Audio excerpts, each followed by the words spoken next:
नमस्कार दोस्तों, मैं हूं संजना बिष्ट और स्वागत है आपका मेरे चैनल में। जब भी हम त्रिदेवों की बात करते हैं तो सबसे पहले नाम ब्रह्मा, विष्णु, महेश में से ब्रह्मा जी का आता है। ब्रह्मा जी जिन्होंने इस सृष्टि की रचना करी, विष्णु भगवान जो इस सृष्टि के संचालक हैं और तीसरे हैं महेश्वर जो कि इस सृष्टि के विध्वंसक हैं। हमने कई बार ब्रह्मा जी के बारे में सुना है। सभी भगवान के मंदिर होते हैं परंतु ब्रह्मा जी का मंदिर नहीं होता, जबकि दुर्गा माँ, विष्णु भगवान, कृष्ण भगवान, भोले शंकर, लक्ष्मी नारायण आदि सभी भगवानों के मंदिर होते हैं, पर ब्रह्मा जी का मंदिर क्यों नहीं होता? इसी पर मैं आपको एक पुरानी कथा सुनाने जा रही हूँ। जैसे कि सृष्टि की रचना करने वाले ब्रह्मा जी को कहा जाता है, जिन्होंने अपने शरीर से सभी देवताओं को, राक्षसों को, मनुष्यों को जन्म दिया। कहा जाता है जब उन्होंने इस सृष्टि की रचना करी तब उन्होंने बहुत ही सुंदर स्त्री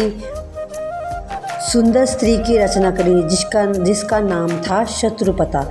वो अपनी रचना से इतने प्रभावित हुए कि वह उस स्त्री को पाने की हर कोशिश करने लगे।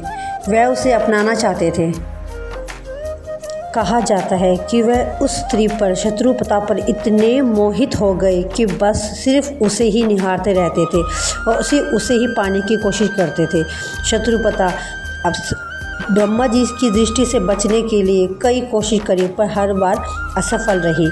शत्रुपता के अंदर रूप बदलने की कोशिश थी पर वहाँ पे भी ब्रह्मा जी उसे पहचान लेते थे।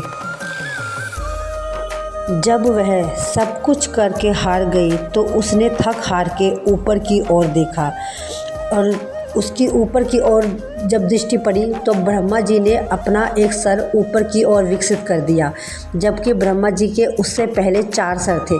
उन चारों स्वरों को वेदों के रूप में जाना जाता है: सामवेद, ऋग्वेद, यजुर्वेद, अर्थवेद। 4 सर होने के बावजूद भी ब्रह्मा जी ने उस शत्रुपता को देखने के लिए अपना जब 5वां सर ऊपर की ओर विकसित कर दिया तो भोलेनाथ को बहुत गुस्सा आया। वह बहुत ही क्रोधित हो गए। वह उनकी हर हरकत देख रहे थे। शत्रुपता उनकी बेटी की उम्र की थी, इसलिए उन्हें यह घोर पाप लगा।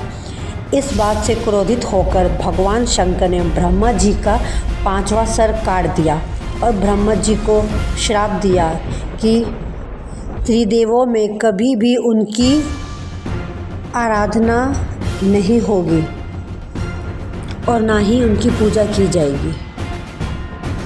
अगर आपको मेरी कहानी अच्छी लगी तो प्लीज़ लाइक और सब्सक्राइब ज़रूर करें।